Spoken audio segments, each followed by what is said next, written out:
Hello again.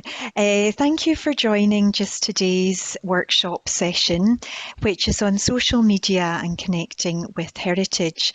And this is the third session, which forms part of the Bringing Museums to the Home workshop programme that has been developed by the University of St Andrews. So for those that have joined for the first time, my name is Anne-Marie Reid. I work with Highlands and Islands Enterprise, and I currently oversee HI's involvement in the CUPIDO Interreg North Sea Region Cultural Heritage Project. And as I've explained as part of the earlier sessions, it's through the CUPIDO project that HI has been able to collaborate with the University of St Andrews to develop a programme of transnational digital heritage activities. And it's through that programme that we've been able to draw on St Andrews' skills and expertise in the field of digital heritage to develop and facilitate this programme of workshops. So I'm going to shortly pass you over to our colleagues at the university, and that's Dr. Alan Miller and Catherine Ann Cassidy, both from the Open Virtual Worlds group at the university, and they are going to facilitate today's session. So today's session, social media and connecting with heritage. So millions of people use social media every day. Often social media is the easiest way to connect with existing and new audiences. However, it can soak up a large amount of time. And this session today is going to look at how to communicate heritage effectively through social media, whilst maximising impact but minimising effort. And it will then be followed by some heritage social media showcases. So I will now pass you over to Professor Miller and Catherine Ann Cassidy, who will facilitate today's session. So thank you very much for joining, and I hope you enjoy today's workshop. Thank you. With that, Alan, it's over to you. Anne-Marie, thank you so much for that, and thank you everybody for coming along for what I'm sure will be a fascinating session. I have to say that particularly welcome to Mary Morrison from North Uist, who's going to be joining our panel, and Kay Hall, who has come all the way from Barbados and will be telling us a bit about what the Barbados Museum and Historical Society has been doing with social media, and some very exciting stuff they've been doing with social media as well over the last 3 months. And completing our tour of the Isles, we also have Skota from Iceland, who will be able to comment on how what we're talking about relates to the social media that they've been doing there. And also we have Mika Schemming from the University of St Andrews, who is the maestro of social media for the student on the student side of things. So she will be able to lend her expertise. And as well as that, I am sure there is a lot of expertise in the room of people who've got experience. So we're hoping to be able to share that with each other across things. But to kick things off, we'll start off with a short presentation that myself and Catherine will do, but do feel free to interrupt or to ask questions as we go along. So I'll just switch on the sharing, and we will share the presentation. So that's going well so far. We are screen sharing, and now the presentation is going to come on. So that is lovely. And we've started in the middle, which is not necessarily the most traditional way of starting a presentation, but nonetheless, here we go. So this is all about social media, and of course, social media in the context of the pandemic, of the lockdown, and possibly slowly coming out of the lockdown over the next few months.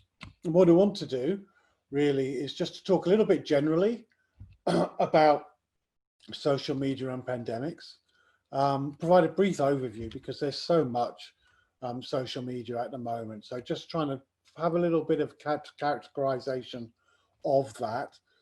And then talk a little bit about digital asset management, just because we put digital assets into social media, but maybe we shouldn't trust that social media altogether, and also a little bit about licensing and intellectual property. We will have a full session on that and on Wikipedia later on, but we'll just touch on the subject. And then,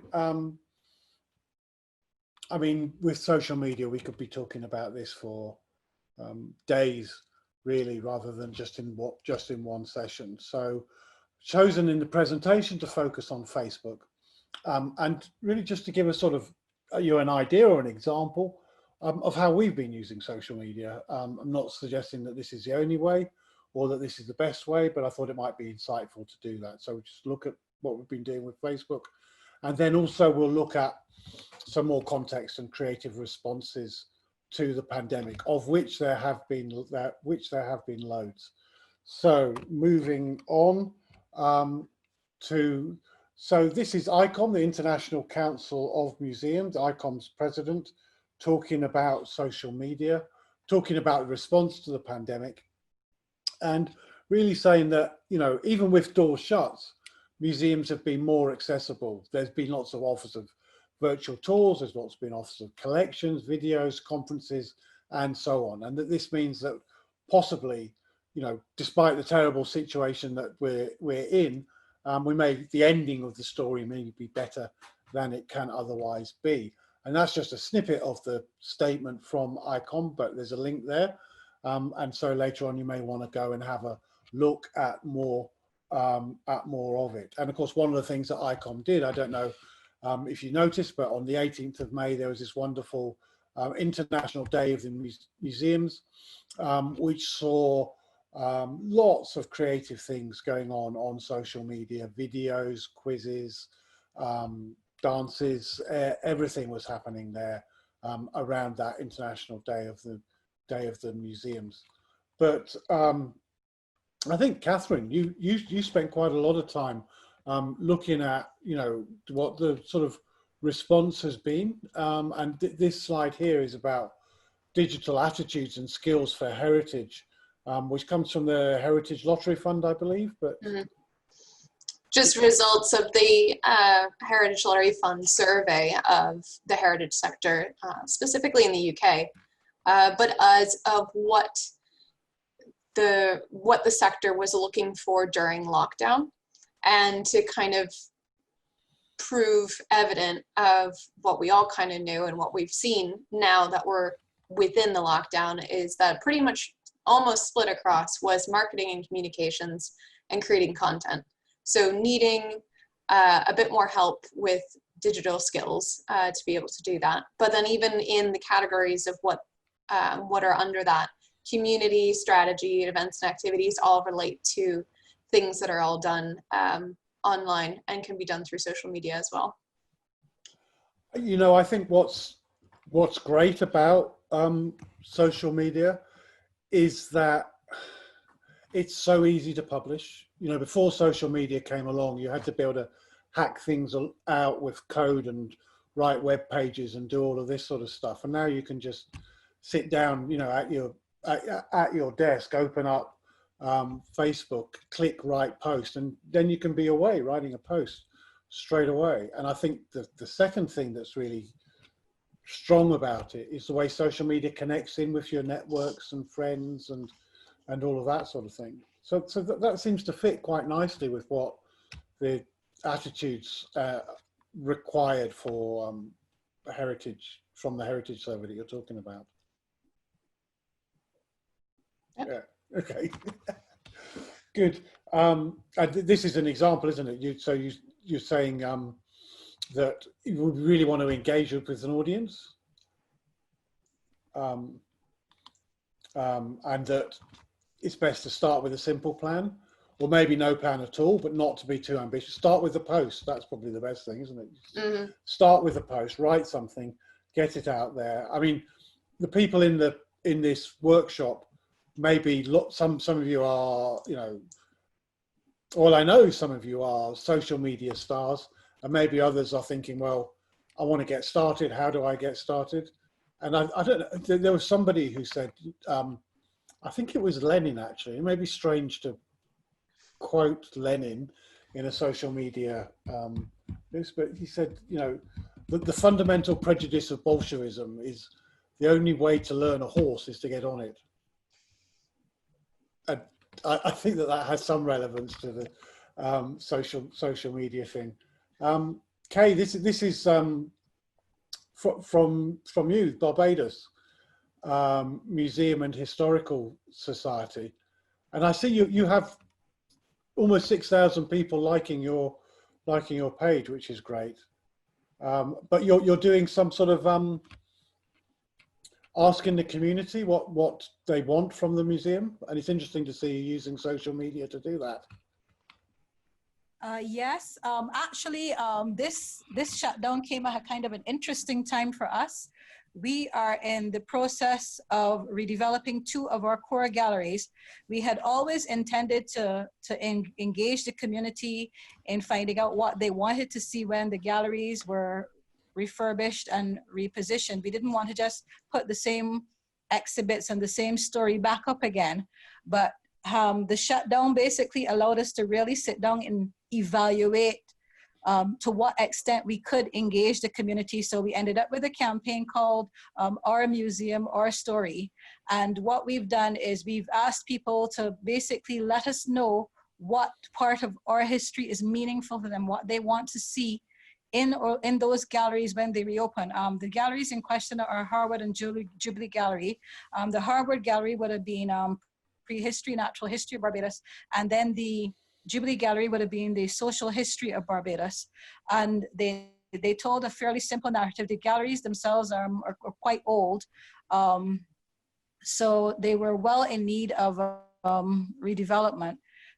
So basically, we launched that at the beginning of well, actually on International Museums Day. It was part of our International Museums Day activities this year because it fitted right in with that theme of inclusivity anyway. And so we launched that there. So right now we've put our mind map out there. We're showing people the kind of things we were thinking about displaying. We're asking them for feedback, but the idea is that over the next few months, that mind map will grow as that conversation with the community continues. And basically Barbados is going to help us redevelop what is our national story.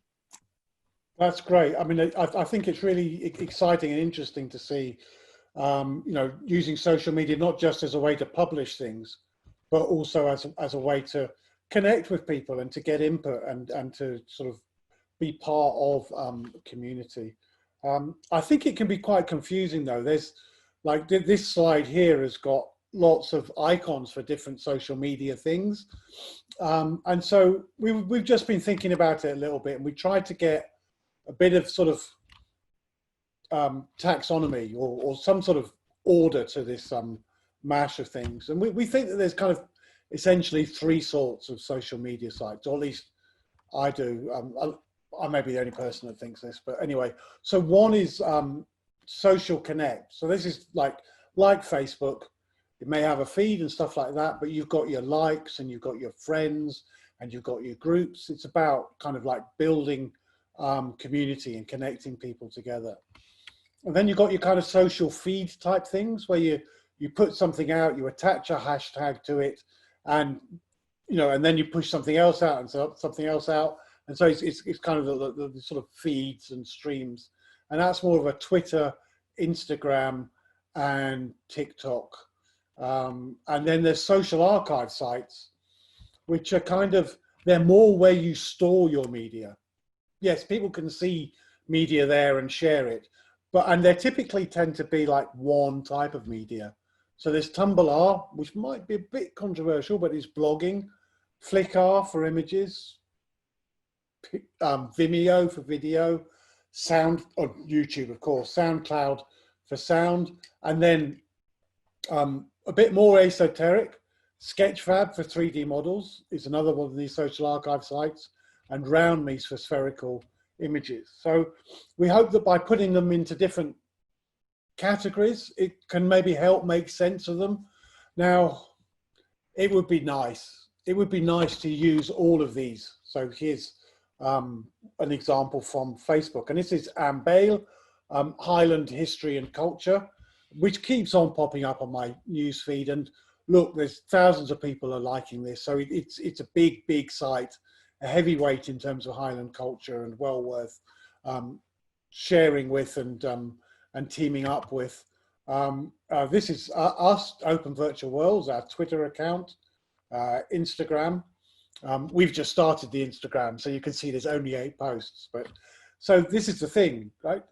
There's so much social media. How do you decide which ones to use?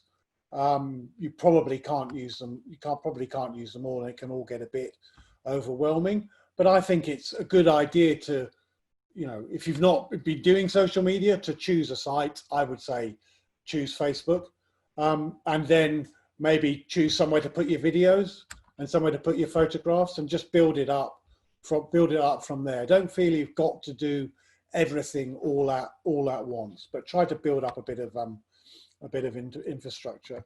But Catherine, I think you've been looking at some of these sites and had maybe some comments to make on them. I know you had something interesting to say about TikTok to me earlier on. Yes, because I wasn't sure if you knew what TikTok was. TikTok. But it's where people do like 30-second dance to singing a pop music song, isn't it? I mean, it can be. It's certainly one where, especially in the heritage sector, it's a bit of a stretch, but there has been some really fun things that have come out of it in regards to heritage and museums, like Tim Pierce from Carnegie Museum and Natural History, because he does all these like snail pun jokes, and it's just light and lighthearted and brief, and people look forward to it. So each platform has a different reason for why you're on it and different things that will fit into it. So, you know, if you do a little bit of research or from this of kind of understanding what your content is, it kind of slots into some of those different platforms well. So yeah, so like Instagram, it's really to have high quality photo, usually once a day, not really too much for that. It's not something like Twitter where you want to fill up your feed, and even on that you don't want too much. But just kind of curating and having a plan. And same with Facebook as well, as having a plan, well-written posts, responding to comments, being active, and just they're different platforms have different kind of rules to go with it. Yeah, that's great. And it keeps changing as well, doesn't it? I mean, I used to think of Facebook as being something that young people are into. But Facebook's a bit middle-aged now, isn't it? It's like the kids are doing things like TikTok and Discord. Do you know anything about Discord? That's a kind of social thing, isn't it? Where you share things with each other and stuff. But I think for like heritage organisations, if you get the Facebook thing right, you're a long way there. But then there may be volunteers or people. You may find somebody who's like, wow, I'm into TikTok, or I'm into this, and you could just let them go and run with it. You know, there's so many different types of social media. Maybe you'll find a champion for a particular one. Well, and where Facebook has, yes, you'll have a lot less younger audiences on it. I feel like it's an equivalent, or not necessarily replaces, I don't want to say that, but it's your website, but more active.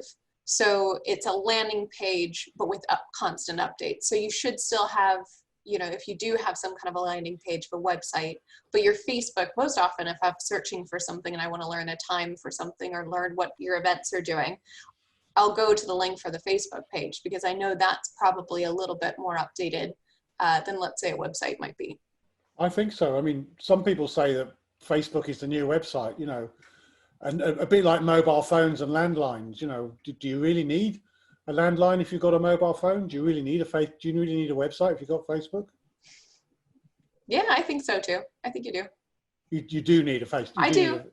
Yeah. Yeah, I agree. But it's interesting that the question can be posed without being sort of laughed out of court. Mm.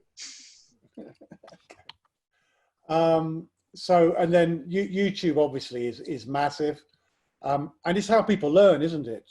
A lot of people, you know, 2.5 minutes. I was changing the memory on a MacBook Pro from 2012. And how did I do that? I clicked on YouTube and put in the search, got the instructional video, and did the job, you know. And that's so, there's so much of that that's going on. So I think these sort of 2.5, 3 minute YouTube videos can get a lot of circus. And we saw this EULAC 3D stuff and last week, and similarly with the Round Me 360 stuff. So we don't need to we don't need to dwell on that. Digital asset management. So what I would say is that with all of these different places on social media that you can put things, please don't make it the place where all your media is, you know, because it can get lost and you just end up having it in lots of different places, scattered everywhere. I think everybody needs to have one place where all the media is kept and where all the media goes. And that could well be a file store. It could be a Google Drive that's shared or something like that. But it's a really good idea to have a place where all the media is, so that, and here's the thing, you know, with Facebook and all of these media, you could sometimes, with Twitter, you can put links. With Facebook, you can share links. But the internal algorithms favor stuff that has actually been uploaded to it. So you end up in the situation where you have a video that has been uploaded to 2 or 3 different places. So it's always good to know where it's a long word, the canonical version of it, where the proper version is, because when you upload it, you may need to cut the frame rate or cut the resolution or change the length or do things to it, but have somewhere where the proper version is. And this is a asset management system that is freely available. You can use. It's part of the CUPIDO project, and we're happy for you to upload stuff to that. And if you do, then there's facilities for making galleries and there's facilities for connecting with social media. But you may decide that it's better to have it on a hard drive or on a portable hard drive or on Google Drive or somewhere else. But I think it's a good idea to have it all in one place. Drag and drop files, and there we go. So, and then licensing and IP. We're going to talk about this in some depth in a later session. But there are licensing and IP issues with Facebook and other social media. And I think the first thing is to say that stuff that you're uploading should be stuff that you've made yourself, or you know where it's come from, and you know the place where it's come from. There, people are happy for you to upload it.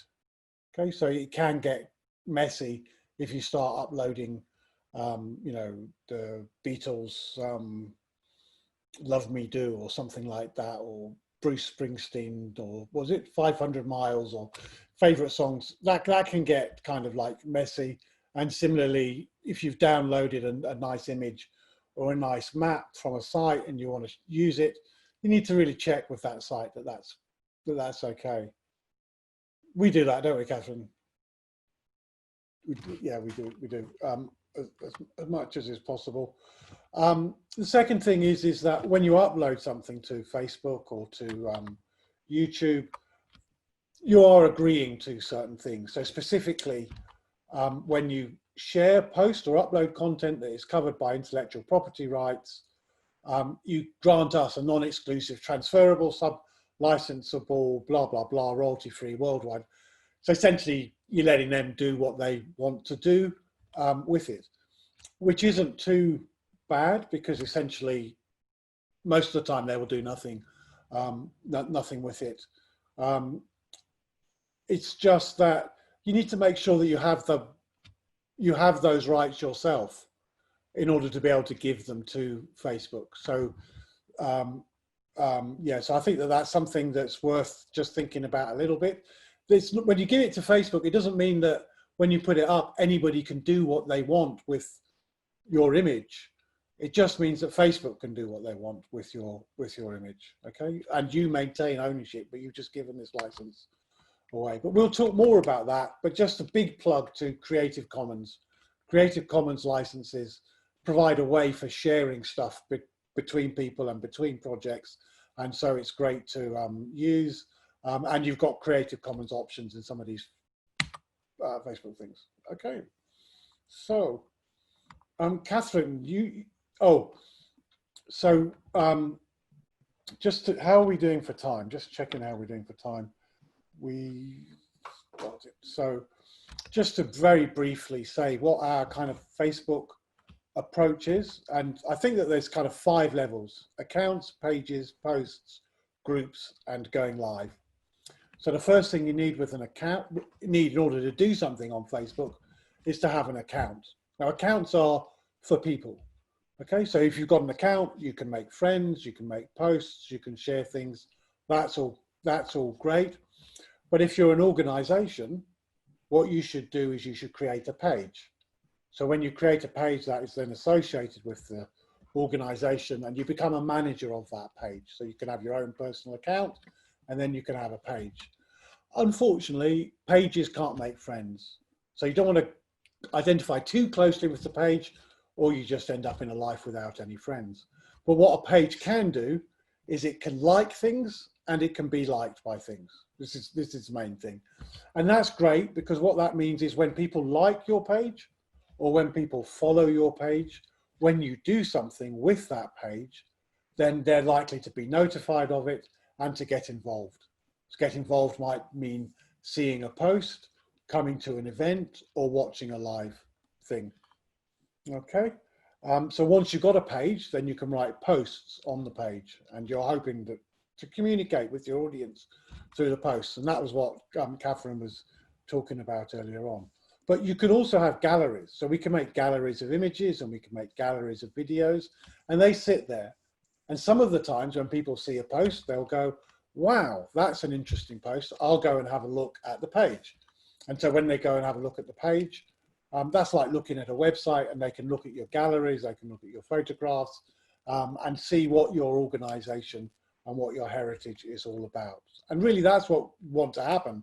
You want the sort of, it's a bit like fishing. You send out the posts, and then you're hoping that people will come back to your page, they'll love your page, they'll like your page, and then they'll become a regular person that interacts with what you're doing. And we can do that. We can organize our activities in 2 ways. One, we can also create groups. So groups can be like interests. So we have a group, an interest group associated with our page, with this page, which is, this is a group for the Heritage Studio, where we post stuff about all of the different workshops that are happening. And then we can also go live. We can have live events. So this is when everybody who knows, who's liked the page, gets notified about it. The live event comes on, and we hope to get audience coming in, and then people can see that afterwards. So that can act as a nice focus for a social media, campaign. So that seems like quite a lot, but really it's quite straightforward. You have a page. The page has galleries in it. We make posts. The posts go out to people. People come back and like the page, and then they get notified about events and groups and the like. But one of the things that we really need to talk about is Catherine has been doing some research on some of the creative responses to the pandemic that have taken place. Yeah, so I will just talk on then kind of like goals and different things to then think about as well with your social media posts, and what kind of engagement can you inspire with your audiences, and what you can achieve through different things. So I'm sure most of you have a Facebook, but also across different platforms, there's different ways of connecting with other organizations as well. And I think that's really important, especially what's happening right now, is to support and collaborate, with other organizations, because you might be sitting wanting to do more than you have the capacity to do. But if you join up, or if you share with someone else, you can then join in with that creation. So you're not having to sit and only use the resources that you have. Even just sharing another post from another organization that you know or you've worked with before is quite good. And joining in on global movements. So we had the big BBC Museums at Home, #Museums at Home. That was massive for the sector. There's also another one, Collections United, that's pretty much for the UK, with the National Collection. But there's even smaller ones, like the Local Museums Unite, and just being able to share stories and share different things that are happening under that hashtag. And other things of Museums of Me. Museum of Me is fun. It's basically being your curator at your own home with your own objects. And then Creepy Collections was a good one about museums posting their creepiest objects in their collection. So it can be professional, it can be fun. Alan's going through all my slides really fast. Thank you.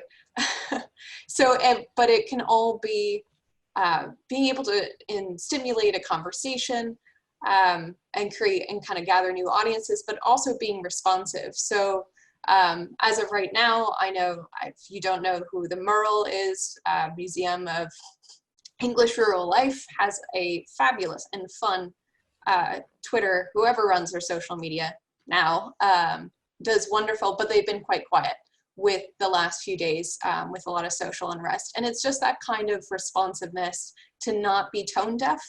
You know, if something's happening, especially with COVID as well, you know, if you're still posting what you would normally post in your social media, it's like maybe you should look at that and be like, okay, maybe I should be thinking about what other people are doing and what's happening in the world right now, and kind of align what I'm posting in with that as well.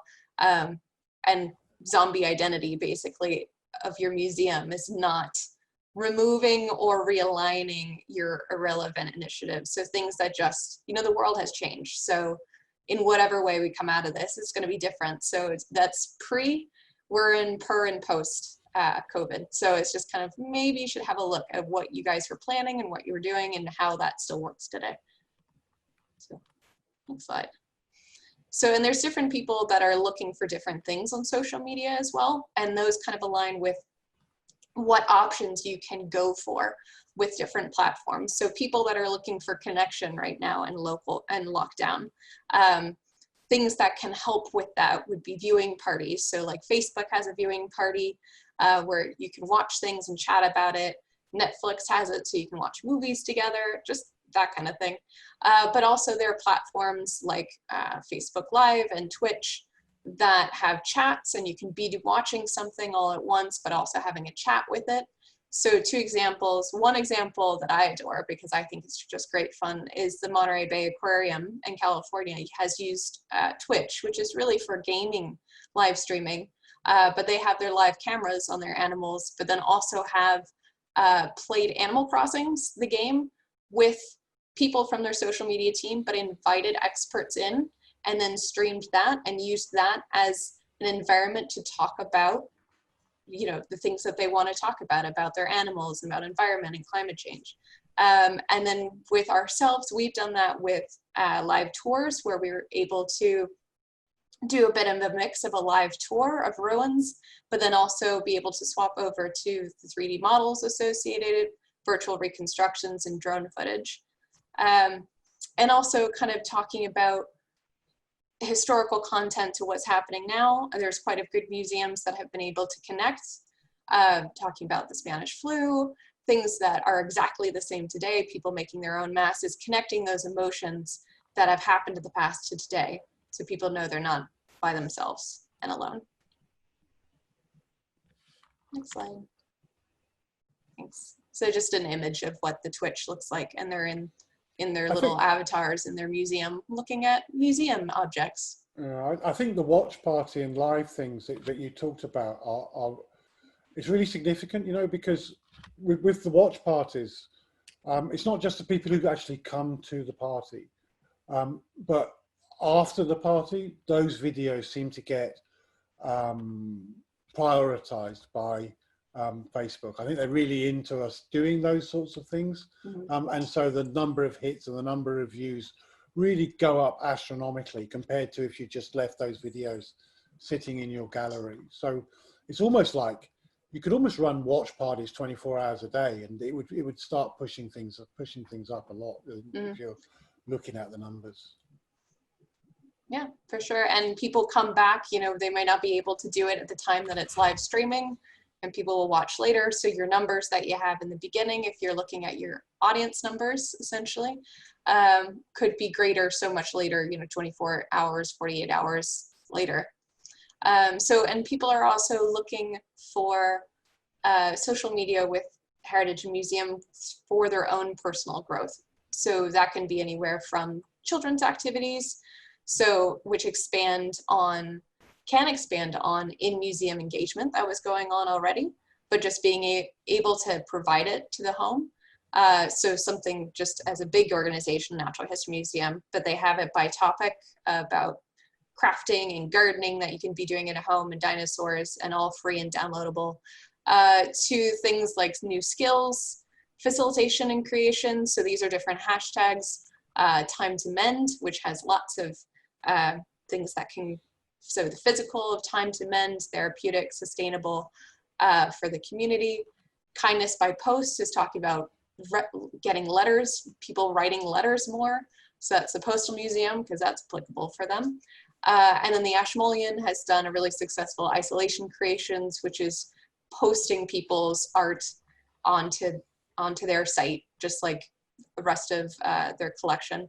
And then fun things with experts. So one thing with social media is that we're that much closer to the actual experts in museums or curators, and you feel like you have a much more closer encounter with the person that holds all the information. So things like, which is fun, Cocktails with a Curator, which is done by the Frick Collection, was ongoing every Friday, and it was just a sit down with the curator who was going to, with a nice cocktail, and he was talking about a specific object for an hour or something like that.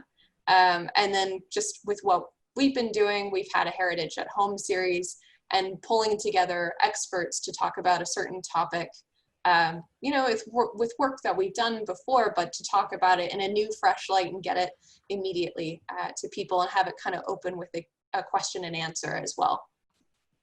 It's great to see all those links there. Actually, we'll make this PowerPoint available in, and so you can follow those links. How many cocktails do you do in an hour? I think it's just the one, but you can do whatever you want. Okay. He's just doing the one. So I suppose everybody has their own sort of cocktail per hour rate. Mm-hmm. Yeah. So to press a button here? No, it's just a photo, but just kind of showing the setup a little bit. Yeah. Okay, the next one. Okay. I think he's had a couple of cocktails there, to be honest with you. But yeah. And then where you can have not just strictly engagement, but as a museum or organization, you can be doing things that then is highlighted on your social media platforms, especially with making a difference, where a lot of people want to do something. So there's different hashtag Masks for All. It's just about turning people into making things, and then being able to kind of a cycle to be able to make masks, and then teach others to make masks, and then to give them to people that need them. And then this was Old Salem Museum and Gardens have turned their gardens into just for growing food for local food banks, but then also how-to guides to then create your own food garden. So things just to then turn over to the audience so they can feel like they're doing something and making a difference. And I think my last one is a fun one, because a lot of people in this time are looking for stress relief, and they will turn to museums because their collections are full and stock full of interesting things. And so you have a local thing for us in Scotland is Doogie Draws, who is drawing or redrawing in paint all the art and sculpture that is in the CPK museums. Another one, hashtag the Cowboy, is just, what is it, Tim? I think it's Tim at the National Cowboy Museum, who did not know how to use any kind of social media or Twitter or hashtags, so hence hashtag the Cowboy. A security guard left at the National Museum, at the National Cowboy Museum, and he took over the social media accounts. And things that are creative tend to be, and as you see, and I think you can see this as a kind of a common thread, are weird. Like they're just a little fun and a little weird, you know, where that's what's interesting, that's what pulls people in and wants to keep seeing it as well. So these are all things that people look forward to seeing new versions of, or they look forward to seeing what's the new of whatever. So like the Met twinning, which was the whole, it's kind of gotten a little bit quieter now, but twinning, you being able at home to create whatever portrait or whatever piece of art it was, but doing it yourself at home. So Doogie Draws, National Cowboy Museum. Yes, it's Tim. Love Tim. And then the last one being Met twinning. So just being able, and you can see the numbers on this, it's just, yeah, it becomes more of a thing that people want to do and associate with museum and gather an audience that you might not have had before, and recognizing that this online audience is just as valuable as potentially your audience that would have walked into the door. So, and reaching new ones as well. So.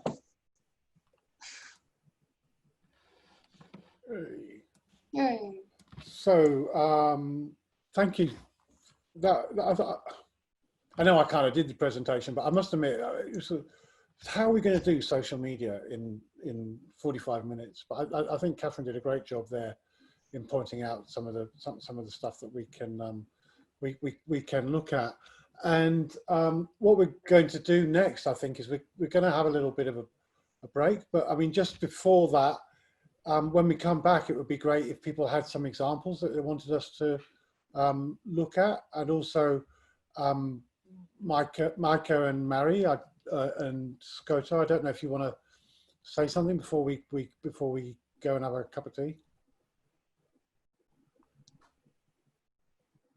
Okay, as well, of course.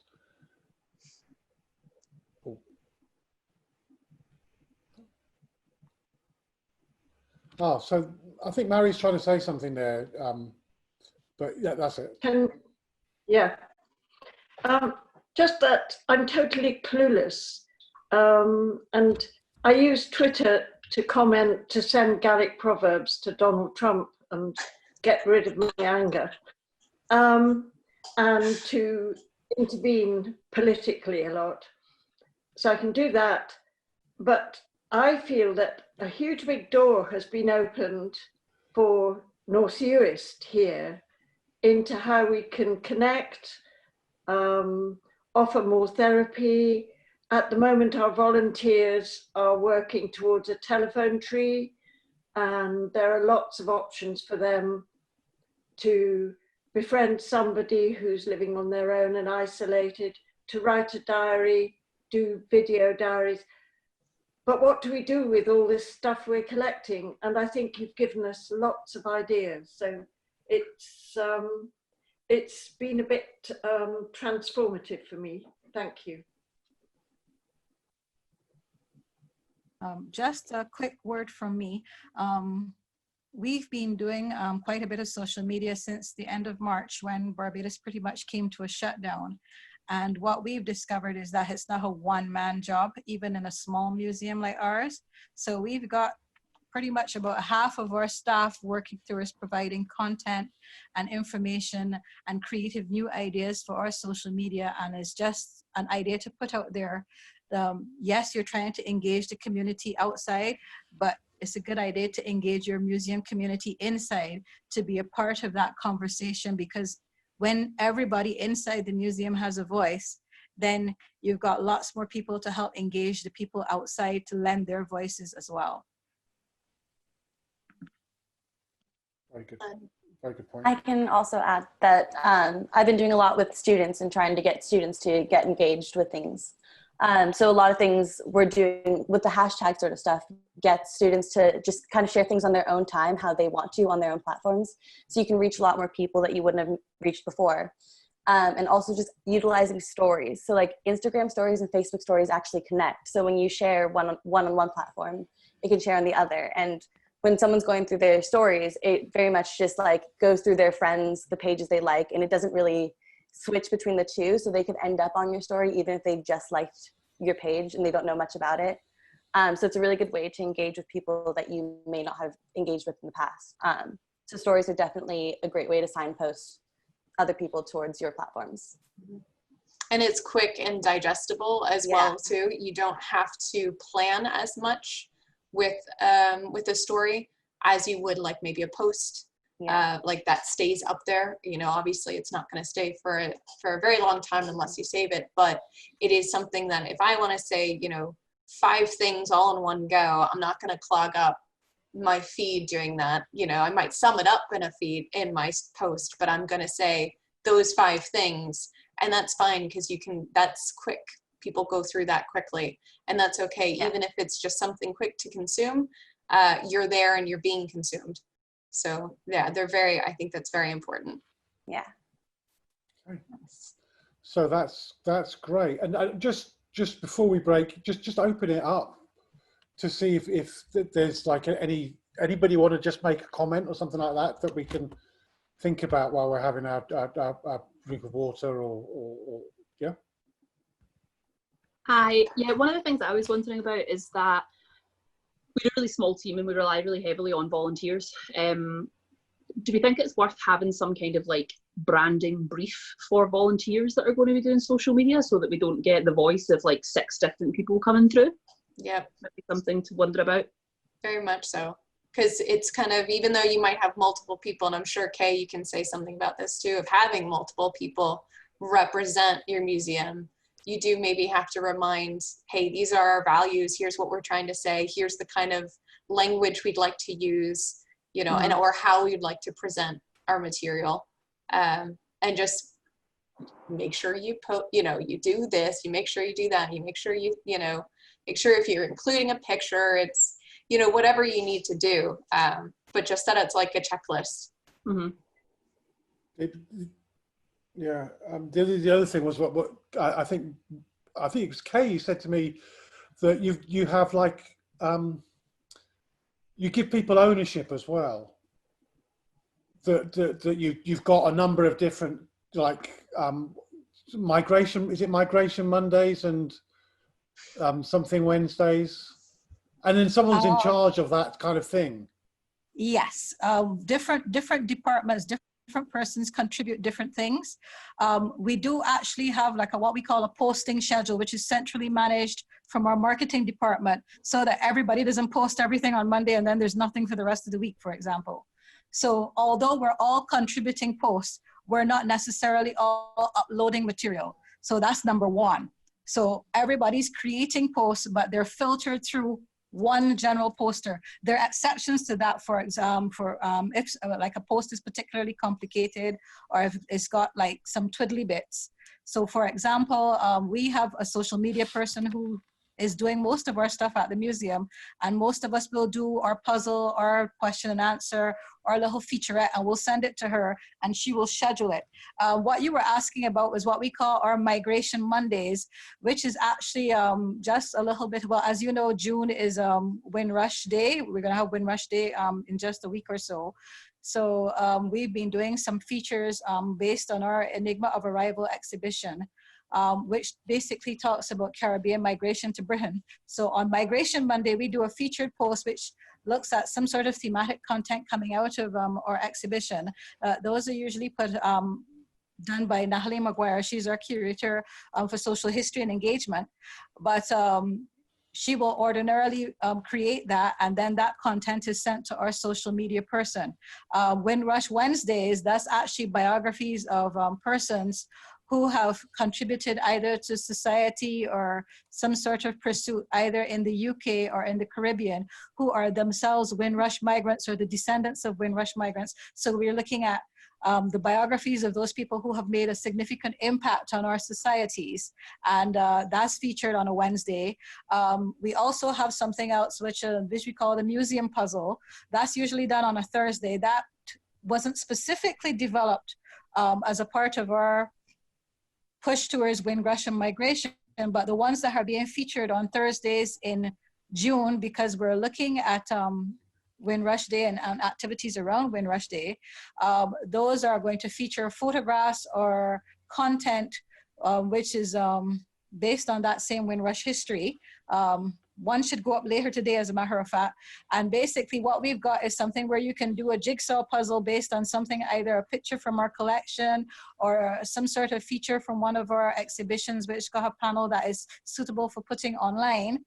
And then we add a little bit of history and content, and you basically have a fun activity and you learn a bit of history as well. And what I'm talking about the three of those in tandem, just to tell you that basically we're sort of doing a kind of a thematically coordinated thing. So for example, April in Barbados is when we do our National Heroes Day. So April, we focused on our national heroes. In May, we had International Museums Day. So we looked at themes relating to inclusivity and those things which ICOM was concentrating on for this year.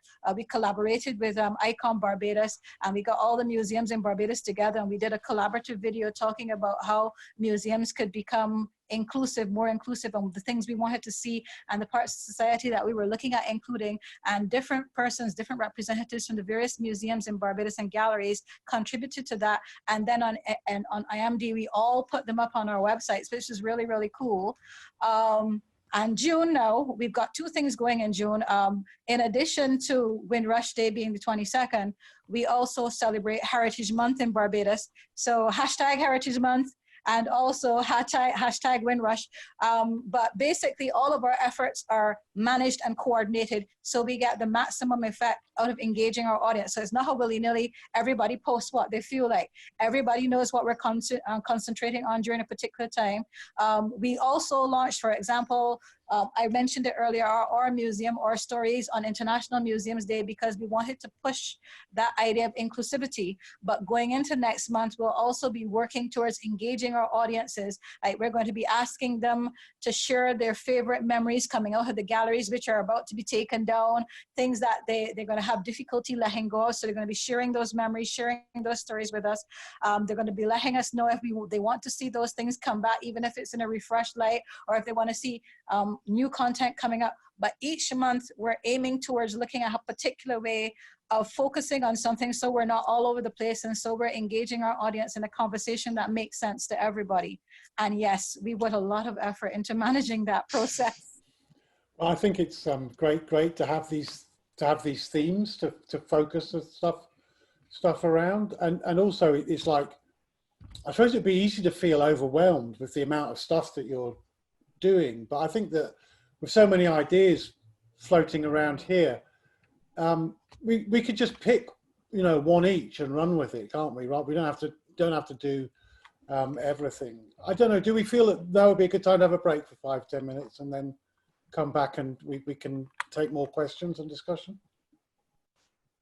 Yeah, I think we'll have a stretch the legs, glass of water, etc., and come back at 5:15. Good desk health. Thank you very much. Thank you, everybody. See you shortly. Boom. But I got an email from Emily Tulloch.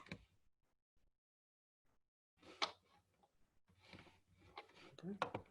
Yeah, I got an email from Emily Tulloch, and she was wondering. She says, we're all volunteers, so we're very limited for using social media. What would be the best thing to focus on for us to keep it sustainable? And they've got a website and a blog, but I don't think they're kind of particularly active. So I was just wondering if folk had any thoughts about that, because that seemed to me to be like a very good question.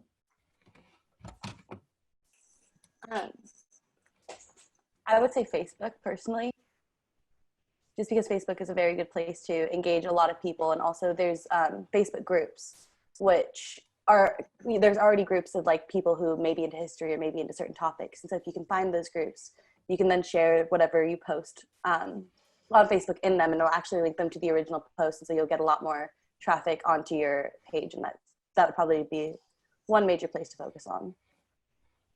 I agree. Do you think so, Catherine? Yeah, I think so. Because even though I'm always still a proponent of having your own website, and on that it can be your own blog within it, but the traffic you're going to gather is going to come from somewhere else, most likely. And the place that could then come from would be Facebook, just because of the reach it does have. And being able to, like you said in the beginning, Alan, of just being able to plop down and write a post, and that's how accessible it is. Nobody has to, figure out how to access the website or use the website, or if it's contacting somebody else to do it, to update it. It's user-friendly and can be updated in a minute. So I think so it'll drive more people to your homepage if you have anything that you want to send them there. In addition to which, okay. in addition to which, Facebook also allows you to be able to track those posts to see what's performing well, like so that you can concentrate on the things that you can see that your users like, which is not so easily accessible via the other social media facilitators. It does have very good metrics. So if you do want to see what post did well and when, that and with who, that's a good way to do it. I mean, all of them have their own varying degrees of metrics, but I feel with even down to the specific post, Facebook really does have it down quite well. I'd also add that, sorry, go ahead. Yeah, go ahead. I was just gonna say that like Facebook's analytics will break it down by how many people saw your page versus how many people actually clicked on it versus how many people clicked on the links from it. So you can actually see how the engagement's happening and what people are enjoying the most on it. It doesn't just give you analytics of how many have seen it. Yeah, of the actual engagement and use.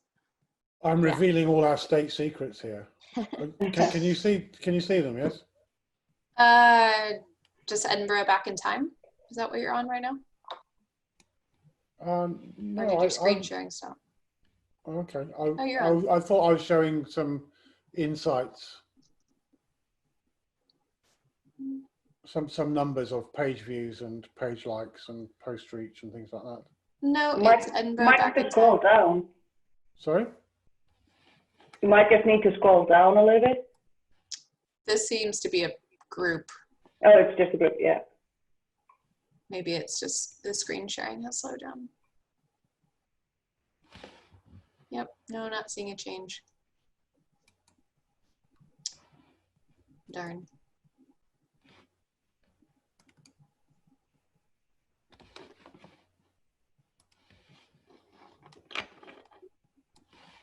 You See your mouse?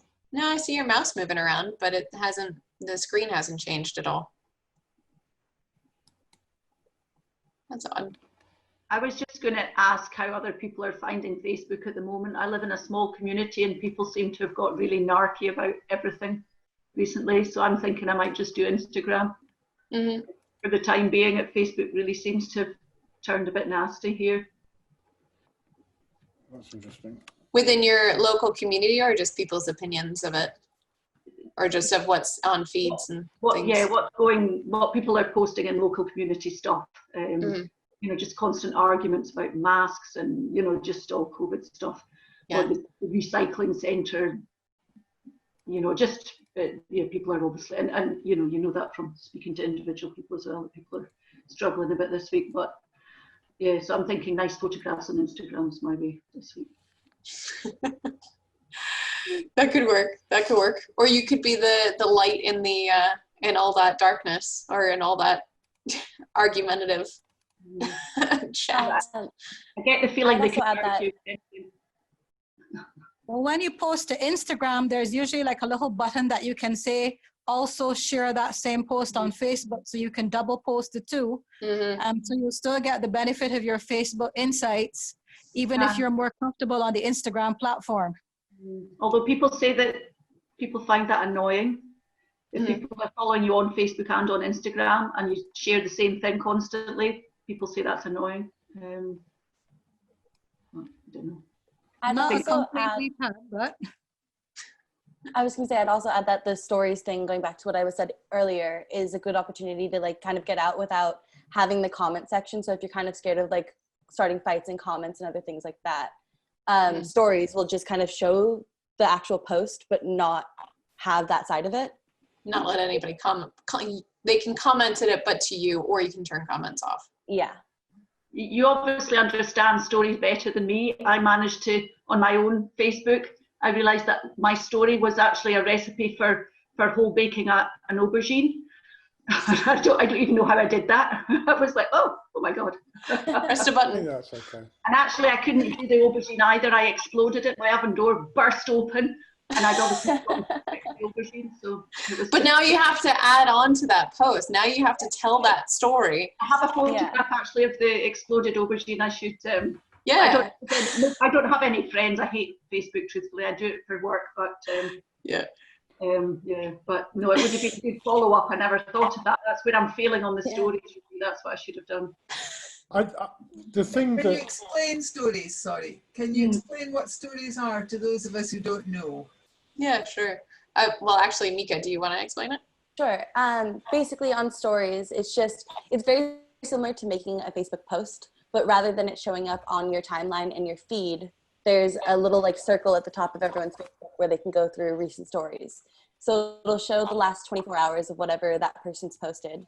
And so it's just kind of like a pop-up post almost. So they'll go through and it will just change photos from the one post to the next post to the next post and just change who it is and just go through everyone stories you can possibly see. So all of your friends, any pages you like. It's just kind of I'm trying to see if I can think of another way to explain it, but it's just a way to go through photos, kind of like Instagram, but you just click through them all rather than scrolling down. Alan, could you show how to do it? I mean, I obviously do know how to do it, but I obviously don't know I'm doing it. Who's maybe I was just failing to get the screen share to work at all. I find it a bit easier on my phone than on the computer to do it. So James, do you want to pass the screen share to Micah? I don't know if I can do it from my phone, but it's on her phone though. Just show us your phone. So you can look at the University of St. Andrews stories. So I'm holding it, but this is on Instagram. And it's just, so it will only last for what, 5-6 seconds. But you can hold it so you can look at it more. But then you would just it's a post, this is a repost of a post, but just you can go through and click through and they have a few things that you can look at, if I can get through it quickly. Without having to, these are kind of, they're being able to, almost like reblogging, but reposting of somebody else's stories, but on their story. And then it's mostly visual. It's not so much text. You can write text on it. But then it's just easy to consume and you don't have to curate it as much as you would a post. Like if I were to write an Instagram post, I really edit the photos. I really think about what I'm going to say. I think about my hashtags. I think about where it else is going to go. But with a story, if I wanted to say something quickly to everybody who follows me, this would be the way to do it. So if something was happening that you wanted to capture quite quickly and it's not something that really needs to have a lot of editing later, you can do it and put it onto your story. So this is just the university going through Black artists and different ones to follow. So it is just kind of like that. And then if you don't want to go through it, you just swipe to the next person you follow. So and if you go on Instagram, you can see right here, it just says your story. So if you click on that, it opens your camera, but you can also upload from your photos. So that's if you want to save things and have it. Yeah. So so I've got two thoughts on that, which are worth adding in. One is that Facebook is prioritizing stories. So if you write a story, then if you contribute through the story thing, then it's likely to be put in front of people more than elsewhere. It's right at the top, yeah. Yeah, and the other is that I think that the galleries that there are, so you can upload videos and you can upload photographs into Facebook galleries, and then from there put them into posts, and from there put them into stories. And that's great because it means then that when someone it means then you're building up a page and a presence, as well as going out into the stories and the feeds. That's a good idea, Alan. I hadn't thought about that, because my problem often is that the photographs are on my phone, but actually I want to do Facebook on my computer. But if I put some of the photographs into the galleries, then they would be there. Yeah. Yeah. And you can save, with Instagram, you can save those stories to your profile if you want to go back. So if you're on your profile, there should be kind of a round button at the kind of midway on your profile that then you can add old stories into that were your personal ones. So if you want to be able to save them or have the ability for people to look at them later, you can then kind of put it, it lets you kind of, they're kind of basically like folders. So you can have it and name it how you want, and you can have it in different, by event or by, you know, however you want. So then they aren't just gone completely. Yeah, I truthfully hadn't even noticed that Instagram has stories. Yep. On the screen, but I just, because my story has got my Isle Martin Trust logo in it, so I just looked at it and thought, the logo. Mm-hmm. And Instagram and Facebook book can be linked together, can't they? Yeah. So I can view my friends' like Instagram stories via my Facebook or vice versa. So that way, actually, it is technically just sharing the same traffic. So it doesn't require as much posting. So how do you do that? How do you link together Facebook and... Well, once you link your Instagram to your Facebook, so if you have that like button that says link, whenever you post a photo, it should give you that option whenever you post a story as well. Okay. And it's you can post to Twitter as well too. Yeah. Yeah, you have that option.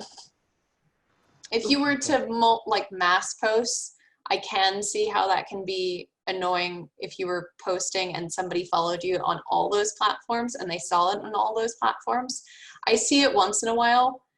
It doesn't happen enough for me to bother me too much, but I think if like everybody did it, I'd be like, okay, what's the point? So I think it would be just selecting. Sorry. To remember to deselect or select, that's my problem, I forget.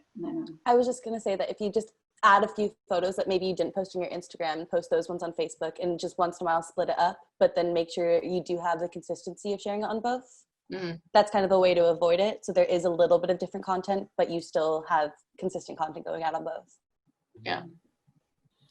But I mean, a viable strategy might be to, you know, upload a photograph a day and put it into a gallery and put it onto a post, and that should take what, once you get it down pat, it's the sort of thing that you could do over breakfast or lunch for like 10 minutes, and if that happened every day, that you would soon build up some quite reasonable sized galleries and a following, I think. I think that's kind of the key to Facebook's success, isn't it? It's like a little bit at a time, or every other day, or once a week. You know, whatever it is. Well, and where Facebook is more where you can have a few different posts during the day of different kinds of things. You know, if you were to do multiple sets of the same post, it might be a bit too much. But if you know, had an event, or you had, you know, put a video on, or you did a few different things that Facebook allows you to do, that's not so bad. Instagram is like, really should, you know, your one post should be like the one of the day, or maybe over a few days, but then your stories can be constantly updated if you wanted to. Is there somewhere we can get guidance on how often you should post to the different social media? There's definitely guidelines, but I think a lot of it is up to you. I think there's no true rule, but it's just what has developed over time with these social media platforms of what is seen as, I don't want to say acceptable, but like less annoying. So if you had somebody who is posting a lot and dumping all their photos on Instagram, they're not really using the platform correctly, but you could do that on another platform. So definitely there are guides out there. I can have a look and see if there's something that I can put into the Heritage group that kind of gives you like a very basic, you know, like how often you should maybe do something. Because like even Twitter, even though Twitter is like can seem like a constant feed of things, you still want to keep it curated to a degree, like have things under threads and not just be posting 200 posts a day. I mean, you can, I guess, but some people do. Really helpful, thanks. That'd be great if you could Has do that. anybody used the Pages app and there's stories on the Pages app? Because we tend to use the Pages app for posting to Facebook rather than going into Facebook on a constant basis. For the, say that again, sorry, for the stories or the? Yeah, for the stories. Mm-hmm. I can't find it anywhere on the Pages app to show how you can get the story on from that. You have to be physically in Facebook to be able to get the stories. Yes. I've done it from my personal Facebook normally. Yeah. Rather than I haven't used the Pages app. That's a like, it's like Messenger. It's like an app for a bit of Facebook. Is that right? It's a way of posting to Facebook which doesn't basically take up all the battery use of your phone. When you've got Pages on, it takes less battery use than Facebook. All right, yeah. And when you've got a team, we've got a very small team, but we post via the Pages app when we're at home or when we're doing other bits, but we only use Facebook for like as little as we can during the day. We're trying to basically, because we're such a small team, we're trying to utilize it as much as we can. But the stories option I don't think is on the Pages app. I just wanted to check if anybody had found it. It is on the Pages app. What you do is you actually hit your sort of circular profile picture, and from there you can add the story. Perfect, thank you. Oh, that's great. There you Thanks go. for that assist. Problem raised, problems. Yeah, that's people worry about what time they post, what time of day. You can schedule it, but also you can look at in Insights. It will show you when you're getting the most activity on your page or whatever it is. But essentially, for us, looking at in the UK, between like 10 o'clock in the morning and 7 o'clock at night, there's not a lot of difference, and then it drops down late at night. So by the time you get to 10, 11 o'clock at night, through to 6, 7 o'clock in the morning, there's less traffic. So I need to remember to schedule, because I'm really bad at doing things in the middle of the night because I'm awake and nobody else is wanting anything.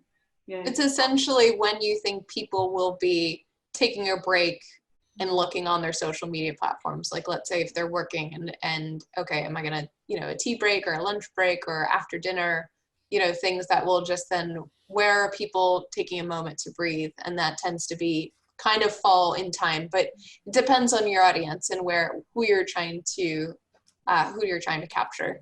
So in following it, if you're in the UK, you would follow our time schedule. But if you're actually, this post, I'm actually trying to get a lot of people in North America, it's like, well, maybe I should post it a little bit later because then they can get it. It's just kind of that, and being able to schedule it so then you're not relying on yourself to be free to do that at that time is really important too. Yeah, that's right. I think it's also important to say that you can post you can upload videos and photographs to Facebook without them going onto the feed, right? So when you're uploading a photograph, if you look, there's a little thing that you can tick which says don't put it onto your feed. And that way you can upload a large amount of stuff into your page, so you can create galleries and have a nice page without bombarding your potential audience with like, oh, Open Virtual Worlds have uploaded 1,300 photographs today. That's going to take up my whole day kind of looking at them. So where is that, Alan? When you're about to post something, you can, I think it's at the bottom, you can choose if it's post right away or schedule the post or no, don't have this show to my feed. Okay. It's an option somewhere in that dialog box of choices. That's right. But essentially, whenever you're uploading whenever you're uploading an image, because there's different ways in, but whenever you're uploading an image or a video, if you look for the, well, if you want it to be a post onto the feed, that's fine. But if you don't, then you look for that, and then you've got it into your Facebook system, which you can then use at some later, and you can then use it at some later date, and then people will be able to have a look at it when they go to your page because they've liked your posts. It'd be harder to do on your phone then, because I'm trying and I'm not finding it. But that's fine, because I'd rather do it on the computer.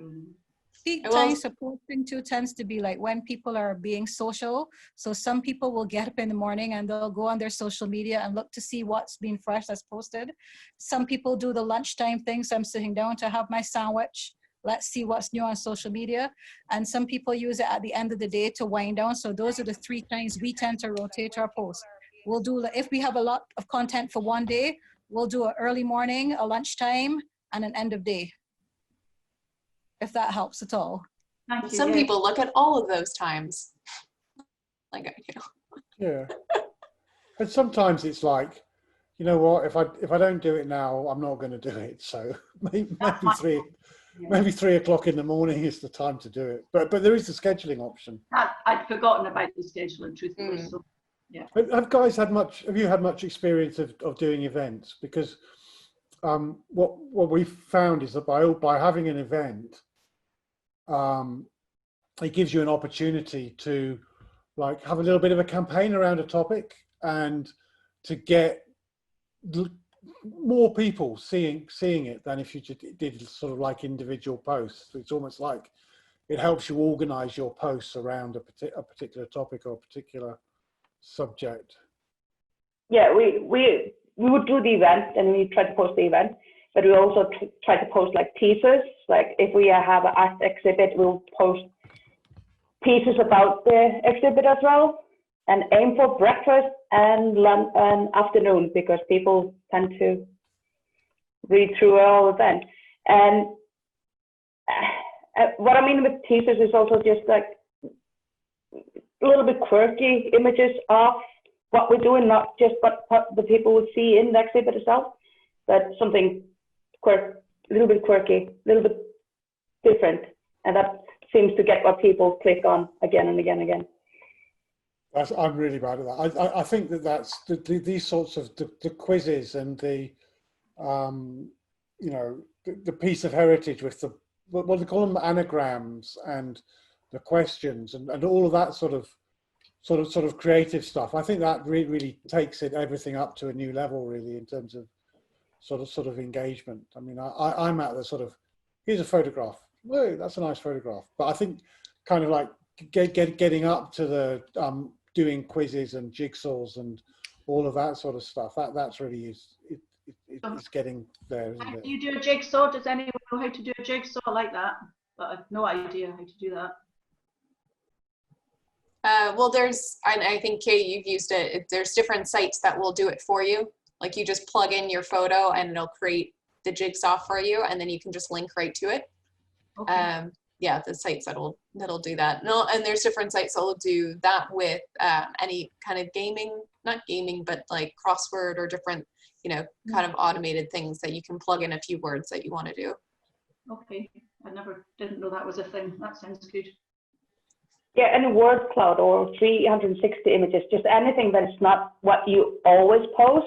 Mm-hmm. Like dropping in something once in a while like that, it keeps people interested. Mm-hmm. I have to say that I think videos get a lot of interest, and doing a post with a video in it seems to go further. I think Facebook like that, so I think that they kind of prioritize it. But also, I think it is just more interesting, you know. And it doesn't have to be a long or a huge video. I mean, 3 minutes is quite good, but 30 seconds would do, you know, and that will just help you get some attention, I think. And watch parties, you know, I spent weeks looking at watch parties going, oh, it's a really brave thing to do a watch party. But actually, you could just press the button, watch party, and then you've got a watch party. And then you can invite some people to it. And you know what? That video will get 10 to 100 times more views than if you hadn't done the watch party, even if only 2 or 3 people come to the watch party. How does the watch party thing work? If you have a, you just go to, yeah. If you look at this, if you go to Open Virtual Worlds, you will see this video on Open Virtual Worlds page, and underneath it will be a thing saying watch party, and then you click on watch party, and that starts a watch party. I think the other way is you can you go, I think, to the top of the page, and you go live place, and from go live you can start a watch party. So does that mean that you're inviting other people to watch it with you? Yeah, what you do is you invite people, and also you can invite groups. And so I think this is a nice thing to do, is that over time, just build up a list of 10 or 20 groups that have got quite a lot of people in them, that are friendly, and that are relevant to your topic. And then when you've got a post and you've got a bit of time to spend on that post, you can just share that post into the group, and you can do the same with the watch party. And then you'll get people from that group. Well, you know, there's one group which is Scotland from the roadside, and there's another group which is medieval, the medievalist group, and these are quite big groups, like 70, 100,000, 150,000 people. Edinburgh Streets, there's kind of like a virtual museum one. ICOM have got groups. Now, there's a lot of groups around, but you just need to find some that kind of look interesting to you and have a reasonable number of people in them, and try joining them and posting into them, and see if you see what response you get. And if you're not getting much response, then don't bother with that group again. Go somewhere else. Yeah, I suppose I've done that locally. You know, when you're advertising things, obviously, you know, you go into all the local sort of things, but I've never thought of doing it with you know, a more, you know, a group further away. It's a good idea. Thank you. We can get a bit of spread. And Alan's point about the video as well is very, very valid. We have something we do about once a week called a Museum Minute. And it's literally just 1 minute long. We pick an item from the collections, or a little known fact of Barbadian history that maybe it's an anniversary date for. And we literally just do a quick talk for about a minute, and we post that, and people love it. One thing I would say though is try to ask questions, whether it's in the video post or even if it's a written post. If you put a question in the post, like, have you experienced this before? Have you heard about this? You know, have you had a similar experience? You get a ton of comments below the post just answering that. And that's such a good tip. That's what DJs do, isn't it? You know, if you're on Radio 1, they go, no, talking about stuff. And what do you think about this? Text us your answers. So I suppose that we can learn from that in terms of social media. Is if you're directly asking people for a response, then, you know, what's your top 3 singles, or I don't know what the questions are, but if you can think of questions and throw them out. We should do that, shouldn't we, Catherine? Well, and it kind of ties in with, I think it was Melanie earlier that asked about creating a one voice for the museum. And yes, while I agree with that, there's also where you can highlight a specific voice, and kind of like with the Tim and the National Cowboy Museum, it's a lens to see the museum through somebody's eyes. So like you're saying, Kay, of having those kind of just the minute of just somebody from the museum talking one-on-one. They don't have to be super curated. It can be quick, it can be a video. And I think that obviously ticks up with, you know, something that's going to be seen a little bit more. And it's just personable. So I think, you know, let's say you have a specific voice in the museum, or somebody with a slightly different like look into the museum. I think if you have something that's just a bit different and quirky to bring into that, I think it like ticks multiple boxes of things that are going to appeal to people, and not just kind of filter in with all the rest of the material you look in your social media. I think being, like Skoda said, like being quirky and a little weird is totally fine. And then if it's even more of a plus if you can do it without having to really do a lot of research or planning. And then it, you know, something that kind of comes a little bit naturally, then yeah, people would eat that up, rather than something that constant curated posts, you know, that's still great and that's still fabulous and you should do it. But throwing in something a little weird once in a while, I think is really great. One thing to note though, if you invite people to interact, you have to respond to them. Yes, they'll talk to each other, but if you leave the conversation hanging and you don't even like their posts, then they're not going to comment next time. Mm-hmm. You have to be responsive. There's no, especially now, there's no just like soapbox broadcast that you can just be there and then not listen and engage afterwards.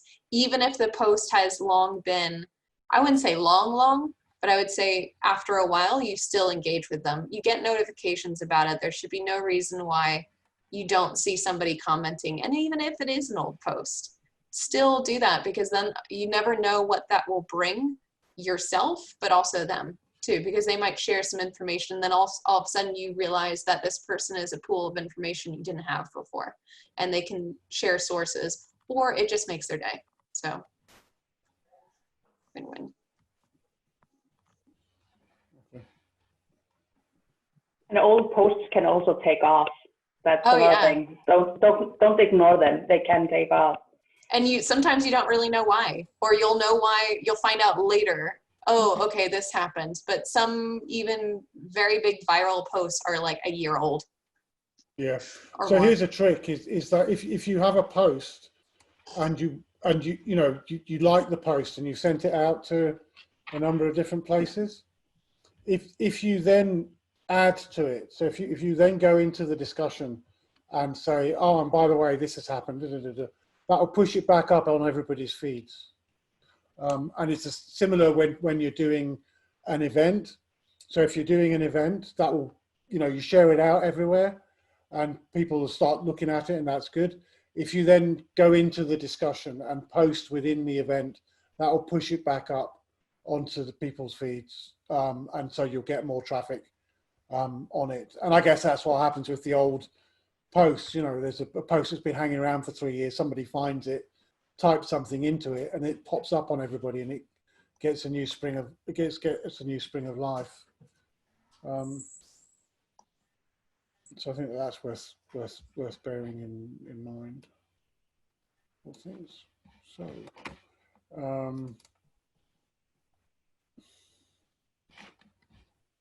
does anybody have any questions or want to just say something that they've experienced? Oh, Mary does. Oh, unmute yourself, Mary. Mary. Can you? There she is. Can you? Yeah.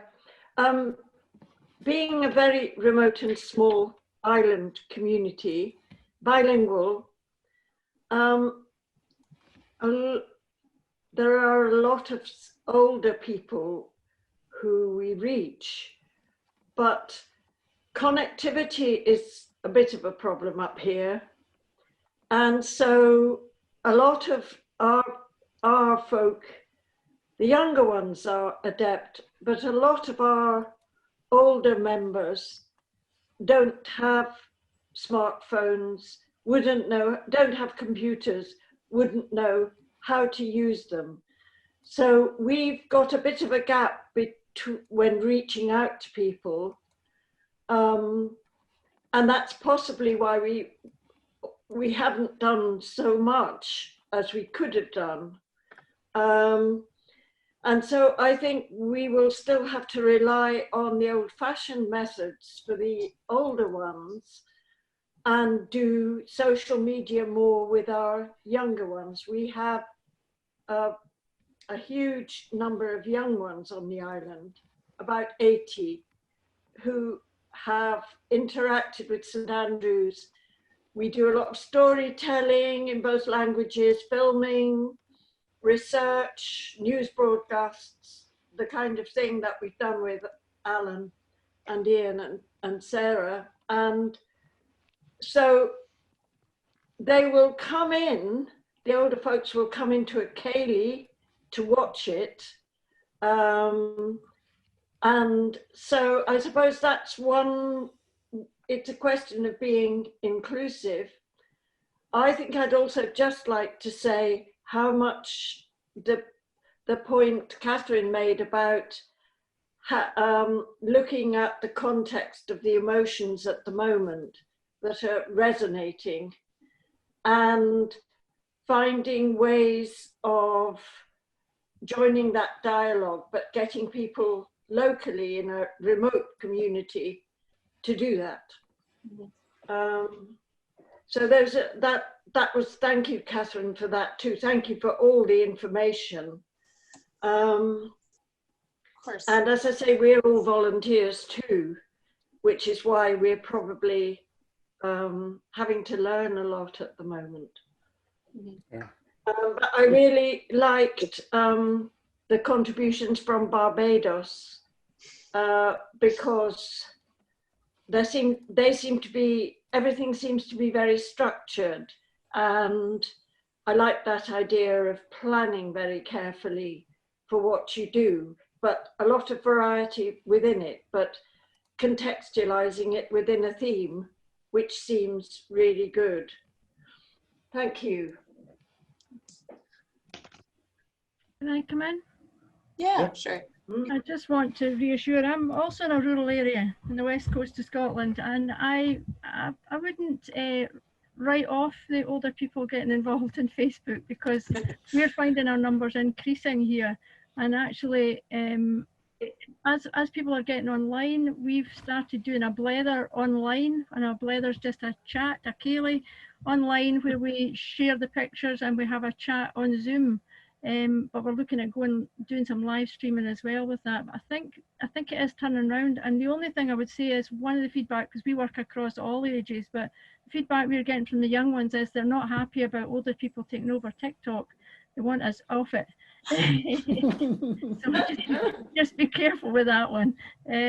But I wouldn't give up with it. The engagement, I think, no. And the connection is definitely getting better. It is getting better. You'll have seen my signal coming and going, but it is getting better. Well, and I think that brings up an interesting topic, is that we're always looking, well, especially right now, we're looking at, and that's what these webinars are about, is the digital skills to get online and to be able to do these things while we're in lockdown. But there's also still ways to reach communities that do not have the internet, or don't have the smartphones, or don't have the tech. And I think remote community, like you're saying, Mary, about having a large community that may not have access, or don't want to have access, or don't want to use it, or just don't know it, but being able to still interact with that community during this time. I think those kind of skills are almost what other museums need to learn that want to go completely digital, is still being able to connect to those audiences, because if you're not connecting to the audiences that you can't reach digitally, are you actually serving those audiences at all? So I think you've actually have something to teach some other museums that are only trying to do digital. I think you still, and there's quite a number of museums that are still doing, like, right now they're doing like with social distancing, but still being able to deliver things, or to have things, kind of like different things that you can do, not meet and greets, but different things that, hey, I know locally we have seedling pickups and exchanges where somebody's growing some garden vegetables and it's kind of a swap. But it's that kind of still connecting with community without being too digital. And I think that's important as well too. But that's our telephone tree that our volunteers are doing at the moment. And people are using the telephone an enormous amount up here. Everybody's saying, well, it's like before we had electricity. It came here in 1961. Everybody's on the phone now all day. So we've adapted to make our functioning inclusive, as inclusive as we can.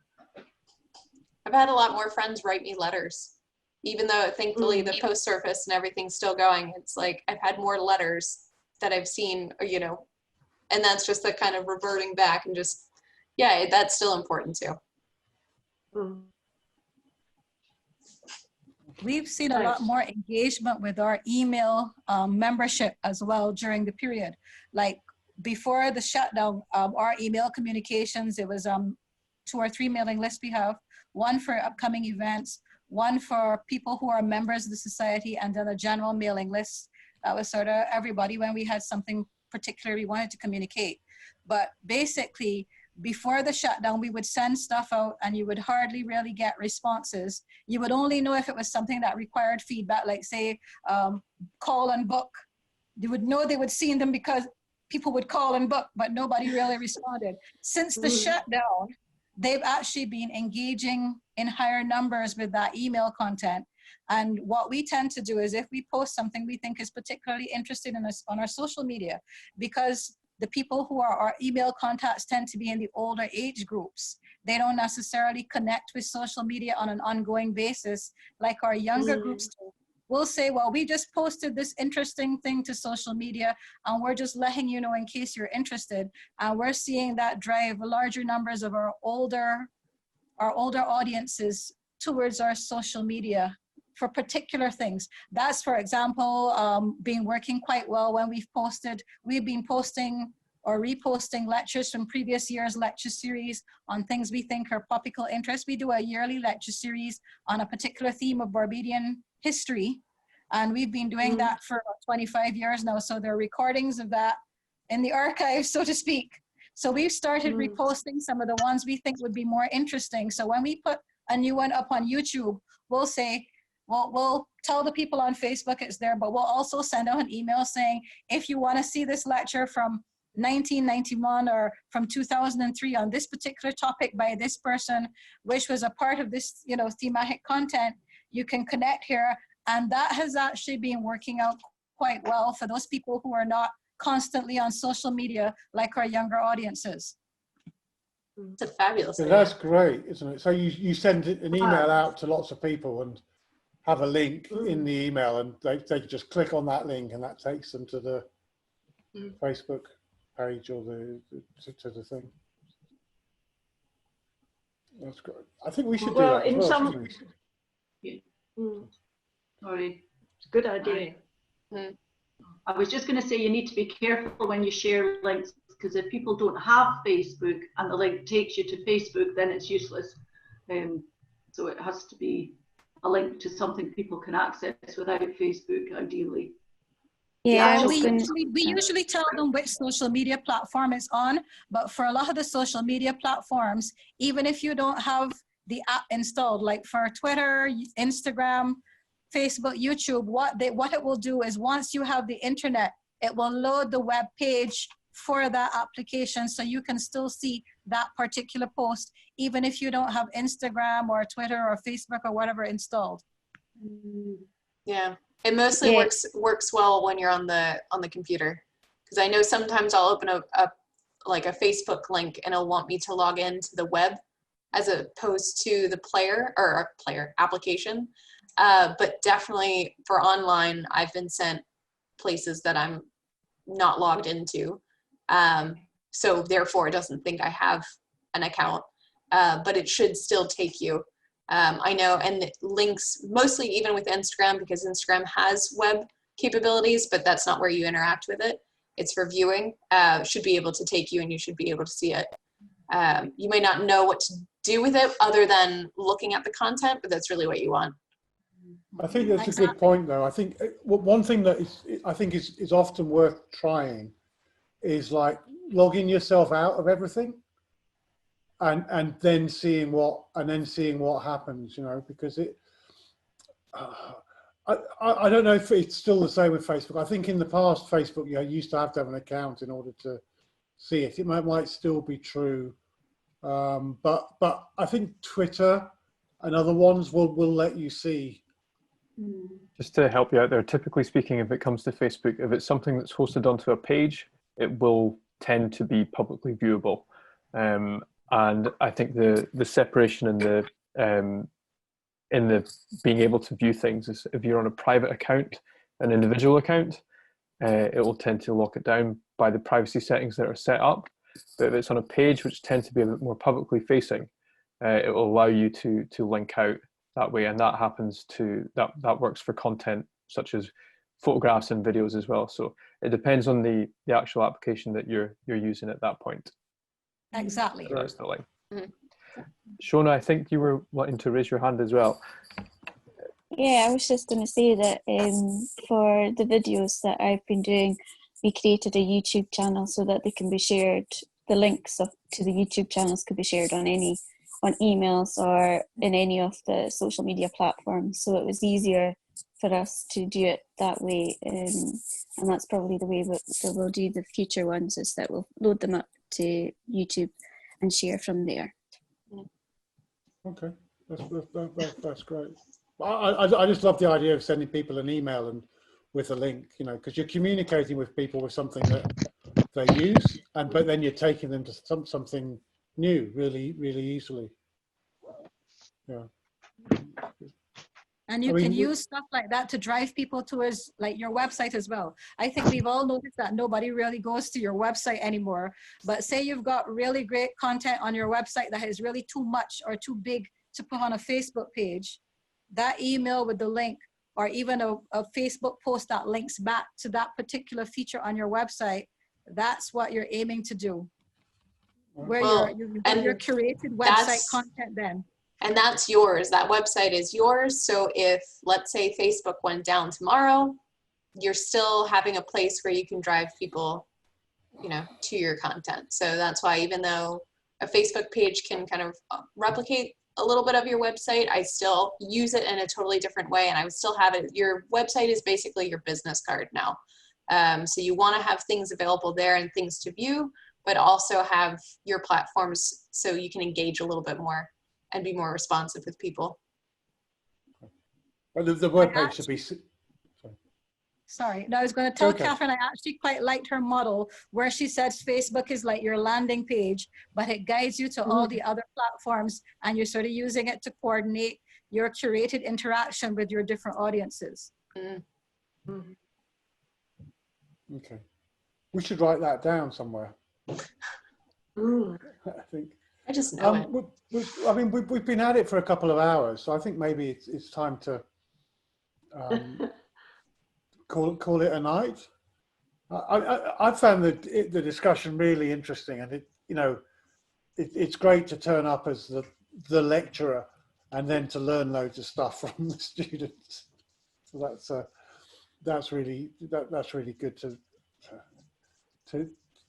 be enjoyable for me. And next Tuesday we're going to be doing mapping, and I think that you will find that a really useful thing, because I mean, certainly people go to social media, but you know, the number of people who use Google Maps, I think I use Google Maps more than I use Facebook, you know, just like when I need to get somewhere, or how long is it going to take me to get somewhere, or all those sort of things. And we can extend it so that it covers, you know, so you can go into the museum using Google Maps and things like that. So I think it will be, and also the mapping. I mean, we've done some great stuff mapping with Barbados and Mary, with you as well, haven't we? With the yes, with World War I, the Poppy map. Mm-hmm.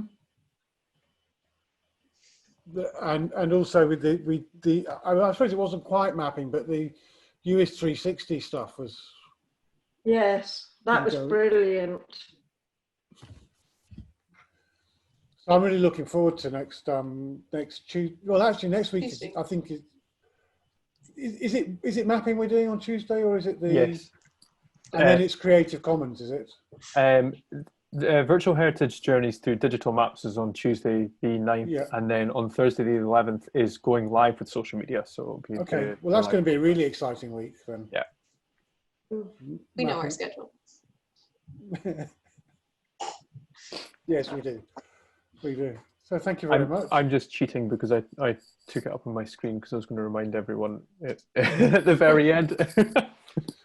So yeah, I don't know if anybody fancies a pint.